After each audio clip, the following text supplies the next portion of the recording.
बंधु, आपका स्वागत है मेरे चैनल धर्म और ज्ञान में। आज हम प्रदोष व्रत कब है वो प्रदोष व्रत की कथा का श्रवण करेंगे।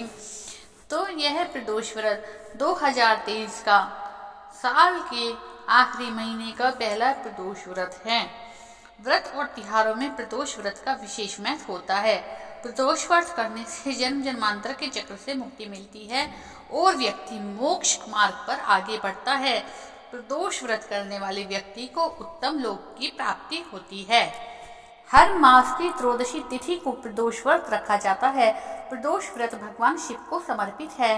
दिसंबर में पड़ने वाला प्रदोष व्रत रविवार के दिन पड़ रहा है। दोनों प्रदोष व्रत रविवार को होने के कारण रवि प्रदोष व्रत होंगी। रवि प्रदोष व्रत आरोग्यता और सौभाग्य देने वाला होता है। दिसंबर का पहला प्रदोष व्रत 10 दिसंबर 2023 को दिन रविवार के दिन मनाया जाएगा। बेहतर स्वास्थ्य के लिए रवि प्रदोष व्रत फलदायी माना जाता है। इस व्रत के दिन रुद्राभिषेक करने से शनि, राहु, केतु जैसे ग्रहों के अशुभ प्रभाव से मुक्ति मिलती है। प्रदोष व्रत के दिन सुबह उठकर स्नान कर ले। स्नान करने के बाद साफ स्वच्छ कपड़े पहने घर के मंदिर में दीप प्रज्वलित करें। अगर संभव हो सके तो व्रत करें। भगवान भोलेनाथ को गंगा जल से अभिषेक करें। भगवान भोलेनाथ को पुष्प अर्पित करें। इस दिन भगवान भोलेनाथ के साथ माता पार्वती और गणेश जी की भी पूजा का विधान है।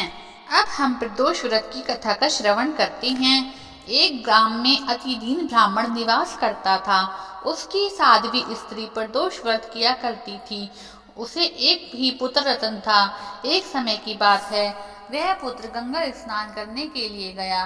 दुर्भाग्यवश मार्ग में चोरों ने उसे घेर लिया और वे कहने लगे, हम तुम्हें मारेंगे नहीं, तुम अपने पिता के गुप्त धन के बारे में हमें बतला दो। वह बालक दीन भाव से कहने लगा कि बंधुओं, हम अत्यंत दुखी दीन हैं, हमारे पास धन नहीं है। तब चोरों ने कहा, तेरी इस पोटली में क्या बंधा है? बालक ने निसंकोच कहा कि मेरी माँ ने मेरे लिए 4 रोटियां दी हैं। यह सुनकर चोरों ने अपने साथियों से कहा कि साथियों, यह बहुत दीन दुखी मनुष्य है, हम किसी और को लूटेंगे। इतना कहकर चोरों ने उस बालक को जाने दिया। बालक वहां से चलते हुए एक नगर में पहुंचा। नगर के पास एक बरगद का पेड़ था। वह बालक उसी बरगद के वृक्ष की छाया में सो गया। उस समय उस नगर के सिपाही ने चोरों को खोजते उस बरगद वृक्ष के पास जा पहुंचे और बालक को चोर समझकर बंदी बना राजा के पास ले गए। राजा ने उसे कारावास में बंद करने का आदेश दिया।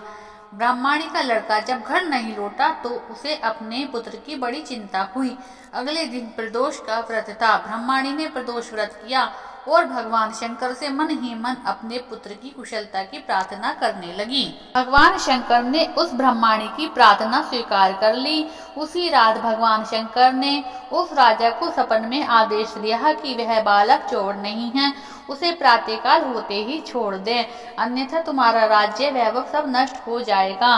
प्रातःकाल राजा ने शिवजी की आज्ञा अनुसार उस बालक को कारावास से मुक्त कर दिया।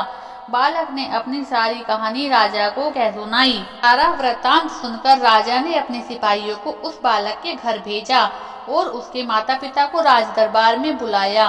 उसके माता पिता बहुत ही भयभीत थे। राजा ने उन्हें भयभीत देखकर कहा कि आप भयभीत ना हो, आपका बालक निर्दोष है। राजा ने ब्राह्मण को 5 गांव दान में दिए, जिससे कि वे सुखपूर्वक अपना जीवन व्यतीत करने लगे।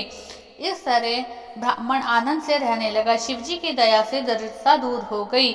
जो भी मनुष्य रवि प्रदोष व्रत करता है वह सुखपूर्वक होकर, निरोगी होकर, धन धान्य से संपन्न होकर अपना जीवन व्यतीत करता है। बोलो शिव शंकर भगवान की जय। कथा सुनने के बाद ओम जय शिव ओमकारा की आरती जरूर सुने। उसका लिंक मैं आपको डिस्क्रिप्शन बॉक्स में दे दूंगी। और ओम नमः शिवाय का जाप करें पूरे दिन, इसका विशेष फल मिलता है। चैनल पे नए हैं तो चैनल को सब्सक्राइब करें और शेयर करें।